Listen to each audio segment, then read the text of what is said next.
ನಮಸ್ಕಾರ, ಹೇಗಿದ್ರೆ ನೀವೆಲ್ಲರೂ. ನಾನು ಸುಬ್ರಹ್ಮಣ್ಯ ಎಸ್ ಹಂಡಿಗೆ. ಬಂಧುಗಳೇ, ಧರ್ಮಸ್ಥಳ ಕೇಸ್ಗೆ ಸಂಬಂಧಪಟ್ಟ ಹಾಗೆ ಒಂದು ಕಡೆಯಿಂದ SIT ತನಿಖೆ ಮುಂದುವರಿತಾ ಇದೆ, ಮತ್ತೊಂದು ಕಡೆಯಿಂದ ನಡೆಯಬಾರದಂತಹ ಘಟನೆ ನಡೆದು ಹೋಗಿಬಿಟ್ಟಿವೆ.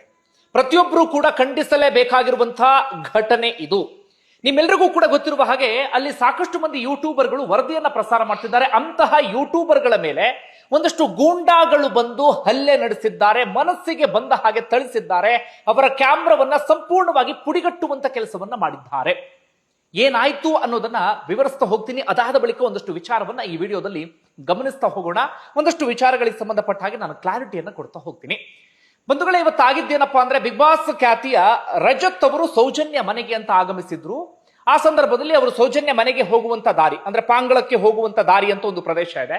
ಅಲ್ಲಿದ್ದಾಗ ಈ ಕುಡ್ಲಾ ರ್ಯಾಂಪೇಜ್ ಚಾನಲ್ನ ಅಜಯ್ ಅವರಲ್ಲಿಗೆ ಬರ್ತಾರೆ, ಸಂಚಾರಿ ಸ್ಟುಡಿಯೋ ಚಾನಲ್ನ ವಿಜಯ್ ಅವರು, ಅದೇ ರೀತಿಯಾಗಿ ಯುನೈಟೆಡ್ ಮೀಡಿಯಾ ಚಾನಲ್ನ ಅಭಿಷೇಕ್, ಹಾಗೆ ಕುಡ್ಲಾ ರ್ಯಾಂಪೇಜ್ ನ ಕ್ಯಾಮ್ರಾ ಪರ್ಸನ್ ಒಬ್ರು ಅಲ್ಲಿರ್ತಾರೆ. ಅವರು ರಜತ್ ಅವರನ್ನ ಮಾತಾಡಿಸ್ತಾ ಇರ್ತಾರೆ. ಮಾತಾಡಿಸುವ ಸಂದರ್ಭದಲ್ಲಿ ಇದ್ದಕ್ಕಿದ್ದ ಹಾಗೆ ಜೀಪ್ ನಲ್ಲಿ, ಆಟೋನಲ್ಲಿ, ದೊಡ್ಡ ದೊಡ್ಡ ಕಾರ್ಗಳಲ್ಲಿ ಒಂದಷ್ಟು ಮಂದಿ ಗೂಂಡಾಗಳು ಬಂದು ನಿಂತ್ಕೊಳ್ತಾರೆ. ದಯವಿಟ್ಟು ಕ್ಷಮಿಸಿ, ನಾನು ಅವರನ್ನ ಗೂಂಡಾಗಳು ಅಂತ ಈ ಸಂದರ್ಭದಲ್ಲಿ ಕರೀಲೇಬೇಕಾಗತ್ತೆ. ಯಾರು ಇನ್ನೊಬ್ಬರ ಮೇಲೆ ಕೈ ಹಾಕ್ತಾರೋ, ಯಾರು ಇನ್ನೊಬ್ಬರು ಹೊಡೆಯೋದಿಕ್ಕೆ ಮುಂದಾಗ್ತಾರೋ, ಕಾನೂನಿನ ಅವಕಾಶಗಳಿದ್ದರೂ ಕೂಡ ಕೈಯನ್ನ ಎತ್ತೋದಿಕ್ಕೆ ಯಾರು ಹೋಗ್ತಾರೋ, ಅದು ಯಾರೇ ಆಗಿರ್ಲಿ, ಅವರನ್ನ ನಾವು ಗೂಂಡಾಗಳು ಅಂತ ಕರೀಲೇಬೇಕಾಗತ್ತೆ. ಬರ್ತಾರಂತೆ. ಬರ್ತಾ ಇದ್ದ ಹಾಗೆ ಇಲ್ಲಿ ಪ್ರತ್ಯಕ್ಷದರ್ಶಿಗಳು ವಿವರಿಸುವಂತಹ ಪ್ರಕಾರ ಅದೇ ರೀತಿಯಾಗಿ ಬಿಗ್ ಬಾಸ್ ಖ್ಯಾತಿಯ ರಜತ್ ಅವರನ್ನು ಕೂಡ ನಾನು ಮಾತಾಡಿಸಿದೆ ಈ ವಿಚಾರಕ್ಕೆ ಸಂಬಂಧಪಟ್ಟಾಗ ಏನಾಗಿದ್ದು ಅಂತ ಹೇಳಿ. ಅವರು ಕೂಡ ಅದನ್ನು ಬಹಳ ಸ್ಪಷ್ಟವಾಗಿ ಹೇಳ್ತಾ ಇದ್ರು. ಏನಾಯ್ತು ಅಂತ ಹೇಳಿ ಮಾತಾಡಿಸುವ ಸಂದರ್ಭದಲ್ಲಿ ಇದ್ದಕ್ಕಿದ್ದ ಹಾಗೆ ಬರ್ತಾರೆ.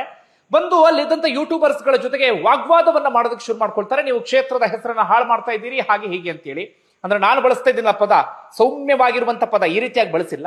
ಅವ್ರು ಯಾವ ರೀತಿಯಾಗಿ ಪದವನ್ನ ಬಳಸಿರ್ತಾರೆ ಅನ್ನೋದು ನಿಮ್ಮೆಲ್ಲರಿಗೂ ಕೂಡ ಗೊತ್ತಾಗಿರುತ್ತೆ. ಆ ರೀತಿಯಾಗಿ ಪದವನ್ನ ಬಳಸೋದಕ್ಕೆ ಶುರು ಮಾಡ್ಕೊಳ್ತಾರೆ.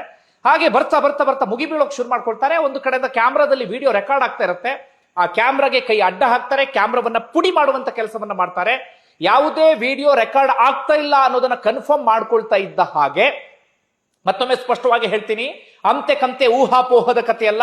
ಪ್ರತ್ಯಕ್ಷದರ್ಶಿಗಳು ಇದಕ್ಕೆ ಸಂಬಂಧಪಟ್ಟ ಹಾಗೆ ಬಹಳ ಸ್ಪಷ್ಟವಾದಂತಹ ವಿವರಣೆಯನ್ನು ಕೊಟ್ಟಿದ್ದಾರೆ. ಜೊತೆಗೆ ಬಿಗ್ ಬಾಸ್ ಖ್ಯಾತಿಯ ರಜತ್ ಅವರು ಸುಳ್ಳು ಹೇಳಬೇಕು ಅನ್ನೋದಿಲ್ಲ, ಅವರಿಗೆ ಇದರಿಂದ ಆಗಬೇಕಾಗಿದ್ದು ಏನೂ ಕೂಡ ಇಲ್ಲ. ಅವರು ಕೂಡ ಬಹಳ ಸ್ಪಷ್ಟವಾಗಿ ಹೇಳಿದ್ದಾರೆ. ಆ ಸಂದರ್ಭದಲ್ಲಿ ಮನಸ್ಸಿಗೆ ಬಂದ ಹಾಗೆ ಹೊಡೆದು ಬಿಟ್ಟಿದ್ದಾರೆ ಅಲ್ಲಿದ್ದಂತ ಯೂಟ್ಯೂಬರ್ಸ್ ಗಳಿಗೆ. ಓರ್ವ ಯೂಟ್ಯೂಬರ್ ಅನ್ನ ಚರಂಡಿಗೆ ಹಾಕಿ ಅಲ್ಲಿ ಹೊಡೆಯುವಂತ ಕೆಲಸವನ್ನ ಮಾಡಿದ್ದಾರೆ.